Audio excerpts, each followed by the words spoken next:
Leemos en el libro del profeta Miquías, en su capítulo 5, texto 2.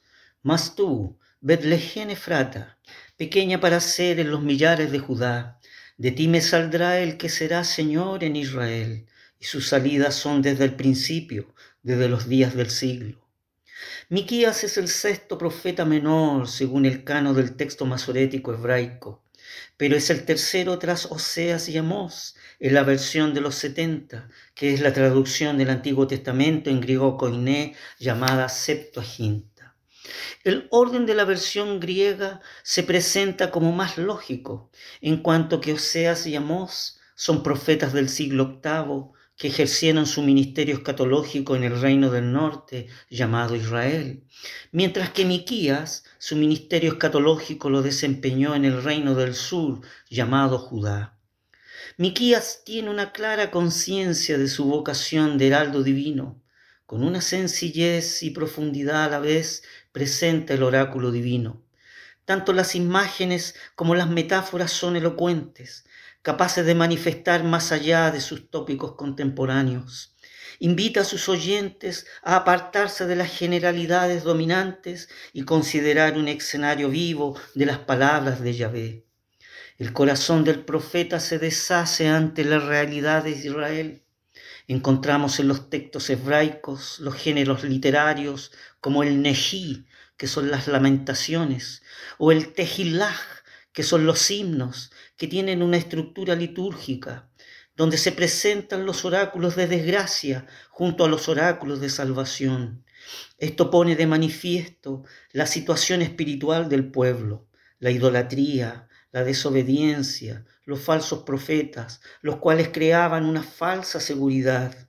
Sin embargo, Miquías pone su mirada de fe en la fidelidad de Dios a sus promesas. Mira al futuro con esperanzas.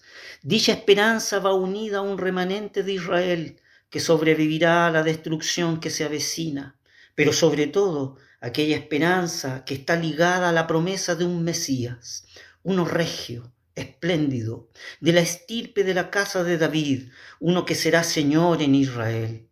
Así, con una profecía relativa a la futura victoria de Jerusalén, por medio de un jefe procedente de Betlehem, donde gobernaría un rey descendiente de un pastor. Aquí el Señor se presenta bajo las imágenes de pastor que reúne a sus ovejas más débiles y de rey que va a reinar sobre su pueblo amado, suscitando un nuevo reino mesiánico. De este rey mesiánico, el profeta subraya ciertos rasgos notables. Primero, su origen humilde, de Betlehem, la casa de pan, el más pequeño de los clanes de Judá.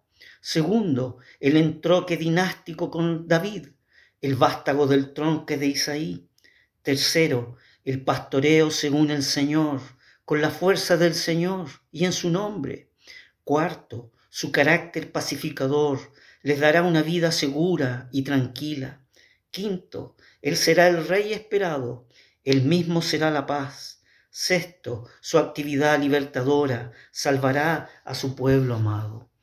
Frente a una historia que parecía contradecir toda esperanza, dados los acontecimientos históricos en Israel, la caída de Samaria, la destrucción de Jerusalén, Asiria como vara de juicio, el Israel creyente reafirma su fe en el Dios libertador que otorgará una paz a su pueblo amado. Las expectativas salvíficas del Antiguo Testamento se centran tanto en torno a un Salvador como en un tiempo salvífico. Israel espera una época de prosperidad que será asegurada por el Señor mismo. Sin embargo, esta espléndida profecía del Mesías prometido, el evangelista Mateo en su capítulo 2 la expresa con detallada alusión al nacimiento del Señor Jesús. En su contexto, la visita de los magos del Oriente al rey Herodes el Grande, el cual ante la pregunta de aquellos viajeros, ¿dónde está el rey de los judíos que ha nacido?, se turbó y con él Jerusalén entera. Aquí el verbo usado en el griego koiné es estarecte, del verbo tarazo, que significa agitar, conmover, inquietar, perturbar, sobresaltar. Por lo tanto, Herodes el Grande convocó los príncipes de los sacerdotes y escribas. La verdad es que el Sanedrín se componía de los sacerdotes, los escribas y los ancianos. En su respuesta ellos dijeron, en Betlehem de Judea, porque así está escrito por el profeta. Y tú, Betlehem, de tierra de Judá, no eres muy pequeña entre los príncipes de Judá, porque de ti saldrá un guiador que apacentará a mi pueblo Israel. El texto expresado aquí por el evangelista Mateo combina dos textos veterotestamentarios. El primero es Miquías en su capítulo 5, texto 2, y el segundo es 2 Samuel, capítulo 5, texto 2. Es clara la perspectiva teológica de Mateo del cumplimiento de las Escrituras, puesta de manifiesto en el nacimiento del Mesías. Llama la atención, fíjese, la dirección geográfica exacta de la profecía para manifestar dónde nacería el Señor Jesús, en Betlehem de Judea, conocida como Belén Efrata. Los príncipes de los sacerdotes entendieron que esta profecía se refería al Mesías prometido, es decir, al ungido de Yahvé. Sin embargo, el texto masorético hebraico nos demanda nuestra profunda y reverente atención. El que habla aquí es Yahvé, es decir, Dios desde la eternidad, expresando enfáticamente la dirección que el Mesías prometido habría de tener. Fíjese que el texto hebraico expresa, primero, desde ti para mí saldrá, es decir, desde el lugar de Betlehem, Belén de Judá. Aquí podemos notar el énfasis en el uso del pronombre personal mí, dando a entender los designios de Dios con respecto del Mesías prometido.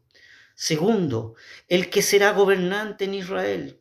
El uso del vocablo hebraico moshel, que significa gobernante, un señor, uno que tiene dominio, uno que reina.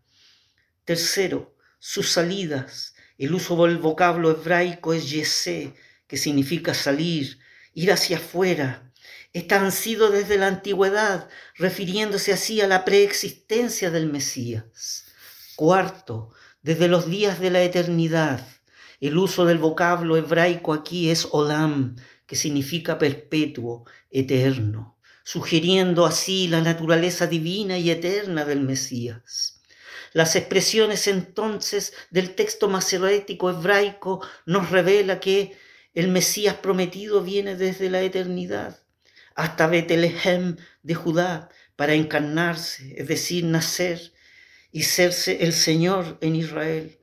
He aquí el Mesías prometido en profecía, para que usted también pueda decir, tú eres el Cristo, el Hijo del Dios viviente.